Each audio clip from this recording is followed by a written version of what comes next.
الحمد للہ رب العالمین والصلاة والسلام علی خاتم النبیین اما بعد فاعوذ باللہ من الشیطان الرجیم بسم اللہ الرحمن الرحیم وقالوا لن يدخل الجنة إلا من كان هودا أو نصارا تلك أمانيهم قل هاتوا برهانكم إن كنتم صادقين۔ ترجمہ: اور اہل کتاب نے کہا ہرگز جنت میں داخل نہ ہوگا مگر وہی جو یہودی ہو یا عیسائی، یہ ان کی من گھڑت تمنائیں ہیں۔ تم فرما دو اگر تم سچے ہو تو اپنی دلیل لاؤ۔ لن يدخل الجنہ، ہرگز جنت میں داخل نہ ہوگا۔ تفسیر صراط الجنان میں ہے، یہودی مسلمانوں سے کہتے تھے کہ جنت میں صرف یہودی جائیں گے، اور عیسائی کہتے تھے کہ صرف وہی جنت میں داخل ہوں گے۔ یہ گفتگو مسلمانوں کو بہکانے کے لیے تھی۔ ان کی تردید میں یہ آیت کریمہ نازل ہوئی جس میں فرمایا گیا کہ ان کی یہ بات ان کی اپنی رائے سے ہے، توریت و انجیل میں ایسا کچھ نہیں فرمایا گیا۔ اگر وہ سچے ہیں تو اپنی اس بات پر کوئی دلیل لائیں۔ امانیہم، ان کی بن گھڑت تمنائیں۔ تفسیر صراط الجنان میں ہے، بغیر کسی بنیاد کے جنت میں داخلے کے زبانی دعوے کرنا جہالت و حماقت ہے۔ ایک امید ہے جسے عربی میں رجا کہتے ہیں، اور ایک خام خیالی ہے جسے عربی میں امنیہ کہتے ہیں۔ امام غزالی علیہ رحمۃ اللہ الوالی نے اس موضوع پر بڑا پیارا کلام ارشاد فرمایا، اس کا خلاصہ سماعت فرمائیں۔ چنانچہ آپ رحمۃ اللہ تعالی علیہ فرماتے ہیں، رجا یعنی امید دل کی اس راحت کا نام ہے جو محبوب چیز کے انتظار سے حاصل ہوتی ہے، لیکن یہ محبوب جس کی توقع کی جا رہی ہے اس کا کوئی سبب ہونا چاہیے، لہذا اگر اس کا انتظار اکثر اسباب کے ساتھ ہے تو اسے رجا یعنی امید کہتے ہیں، اور اگر اسباب بالکل نہ ہوں یا اضطراب کے ساتھ ہو تو اسے امید نہیں بلکہ دھوکہ اور بے وقوفی کہا جائے گا، اور اگر اسباب کے ہونے یا نہ ہونے کا علم نہ ہو تو اس انتظار کو تمنا کہتے ہیں۔ اہل دل حضرات جانتے ہیں کہ دنیا آخرت کی کھیتی ہے اور دل زمین کی طرح ہے۔ ایمان اس میں بیج کی حیثیت رکھتا ہے، اور عبادت زمین کو الٹ پلٹ کرنے، صاف کرنے اور نہریں کھودنے اور ان زمینوں میں پانی جاری کرنے کی طرح ہے، اور دل جو دنیا میں غرق اور ڈوبا ہوا ہے اس بنجر زمین کی طرح ہے جس میں بیج کوئی پھل نہیں لاتا، اور قیامت کا دن فصل کاٹنے کا دن ہے، اور ہر شخص وہی کاٹے گا جو اس نے بویا ہوگا، اور کھیتی کا بڑھنا ایمان کے بیج کے بغیر ناممکن ہے۔ اور جب دل میں خباثت اور برے اخلاق ہوں تو ایمان بہت کم نفع دیتا ہے۔ جیسے بنجر زمین میں بیج سے فصل پیدا نہیں ہوتی، تو مناسب یہی ہے کہ آدمی کے مغفرت کی امید رکھنے کو کھیتی والے پر قیاس کیا جائے، یعنی جو شخص اچھی زمین حاصل کرتا ہے اور اس میں عمدہ بیج ڈالتا ہے جو نہ تو خراب ہوتا ہے اور نہ ہی بدبودار، اور پھر اس کی تمام ضروریات کو پورا کرتا ہے۔ ضروریات سے مراد وقت پر پانی دینا، زمین کو کانٹوں اور گھاس پھوس نیز ان تمام خرابیوں سے پاک کرنا جو بیج کو بڑھنے سے روکتی ہیں یا خراب کر دیتی ہیں۔ تو جو یہ سب کام کرے پھر اللہ تعالیٰ کے فضل کا منتظر ہو کر بیٹھ جائے کہ وہ زمین کو بجلی کی گرج اور دیگر آفات سے بچائے گا یہاں تک کہ کھیتی اپنی تکمیل کو پہنچ جائے، تو اس انتظار کو رجا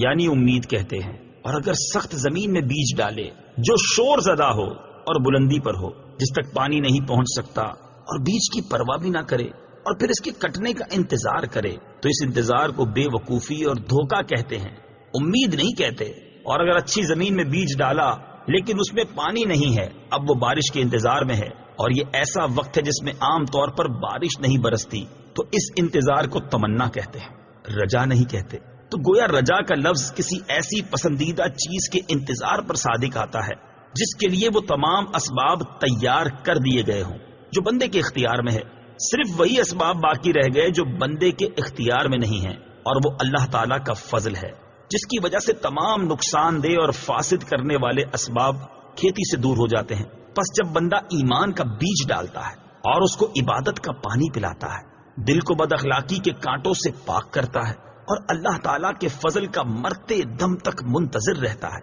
مغفرت تک پہنچانے والے اچھے خاتمے کا انتظار کرتا ہے، تو یہ انتظار حقیقی رجا یعنی امید ہے، یہ ذاتی طور پر قابل تعریف ہے۔ اور اگر ایمان کے بیج کو عبادات کا پانی نہ دیا جائے یا دل کو برے اخلاق سے ملوث چھوڑ دیا جائے اور دنیاوی لذت میں منہمک ہو جائے اور پھر مغفرت کا انتظار کرے، تو اس کا انتظار ایک بے وقوف اور دھوکے میں مبتلا شخص کا انتظار ہے۔ نبی اکرم صلی اللہ تعالی علیہ وآلہ وسلم نے فرمایا بے وقوف وہ ہے جو اپنے نفس کو خواہشات کے پیچھے لاتا ہے اور اس کے باوجود اللہ تعالیٰ سے تمنائیں کرتا ہے، یعنی کہ وہ بڑا کریم اور غفور و رحیم ہے، اس سے اور اس کے اعمال سے بے پرواہ ہے، اس لیے اللہ تعالیٰ اسے کوئی سزا نہیں دے گا بلکہ جنت میں داخل کر دے گا اور وہ اس کی من چاہی چیزیں اسے دے گا۔ بلى من أسلم وجهه لله وهو محسن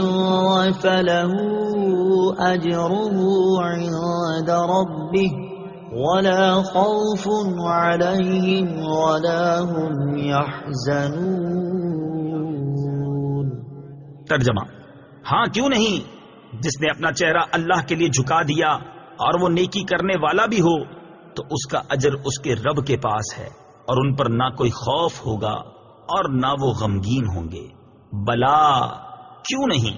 تفسیر صراط الجنان میں ہے جنت میں داخلے کا حقیقی معیار ایمان صحیح اور عمل صالح ہے، اور کسی بھی زمانے اور کسی بھی نسل و قوم کا آدمی اگر صحیح ایمان و عمل رکھتا ہے تو وہ جنت میں جائے گا۔ البتہ یہ یاد رہے کہ نبی کریم صلی اللہ تعالی علیہ وآلہ وسلم کے اعلان نبوت کے بعد آپ کی نبوت نہ ماننے والے کا ایمان قطعاً صحیح نہیں ہو سکتا، اور کوئی بھی عمل ایمان کے بغیر صالح نہیں ہو سکتا۔ گویا جو حضور پرنور صلی اللہ تعالی علیہ وآلہ وسلم پر ایمان رکھے اور عمل صالح کرے وہ جنت کا مستحق ہے، چونکہ یہودیوں اور عیسائیوں نے کہا تھا کہ ان کے سوا کوئی جنت میں داخل نہیں ہوگا، تو اس کے جواب میں فرمایا گیا کہ ان کے علاوہ کوئی جنت میں کیوں داخل نہیں ہوگا، جبکہ اللہ تعالیٰ کا قانون یہ ہے کہ جو بھی ایمان صحیح اور عمل صالح لے کر آئے گا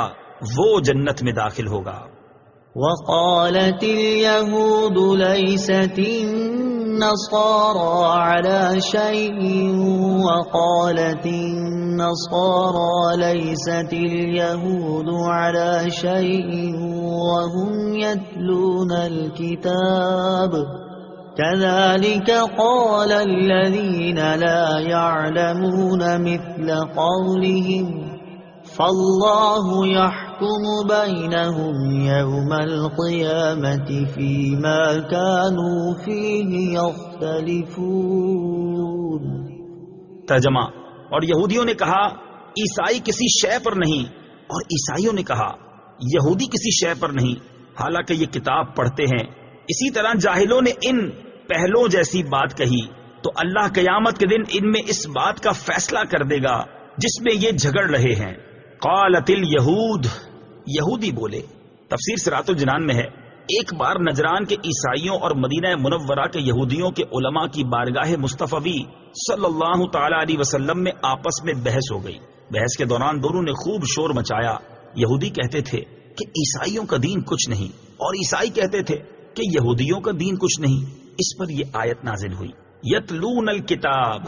وہ کتاب پڑھتے ہیں۔ تفسیر صراط الجنان میں ہے یعنی علم ہونے کے باوجود یہود و نصارہ نے ایسی جاہلانہ گفتگو کی، حالانکہ انجیل شریف جس کو نصارہ مانتے ہیں اس میں توریت شریف اور حضرت موسیٰ علیہ الصلوۃ والسلام کی نبوت کی تصدیق ہے، اور توریت جس کو یہودی مانتے ہیں اس میں حضرت عیسیٰ علیہ نبینا علیہ الصلوۃ والسلام کی نبوت اور ان تمام احکام کی تصدیق ہے جو آپ علیہ الصلوۃ والسلام کو اللہ تعالیٰ کی طرف سے عطا ہوئے۔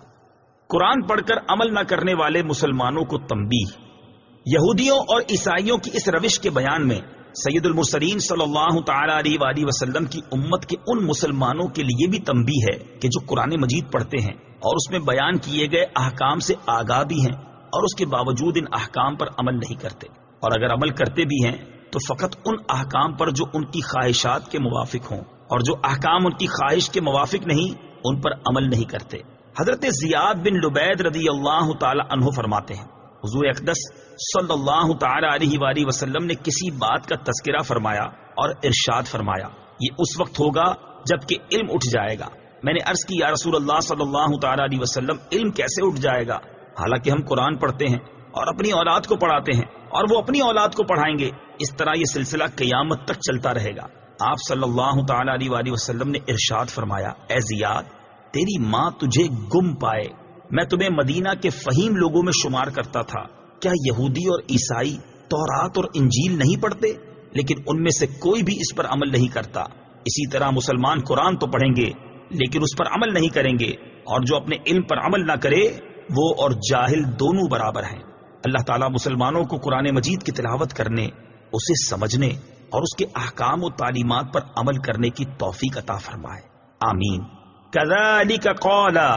اسی طرح کہا، تفسیر صراط الجنان میں ہے، اہل کتاب کے علماء کی طرح جاہل بت پرستوں اور آتش پرستوں نے ہر دین کو جھٹلانا شروع کر دیا اور کہنے لگے کہ دین کچھ نہیں۔ انہی جاہلوں میں سے مشرکین عرب بھی ہیں جنہوں نے نبی کریم علیہ الصلوۃ والسلام اور آپ کے دین کے بارے میں ایسے ہی کلمات کہے۔ صدق اللہ العظیم۔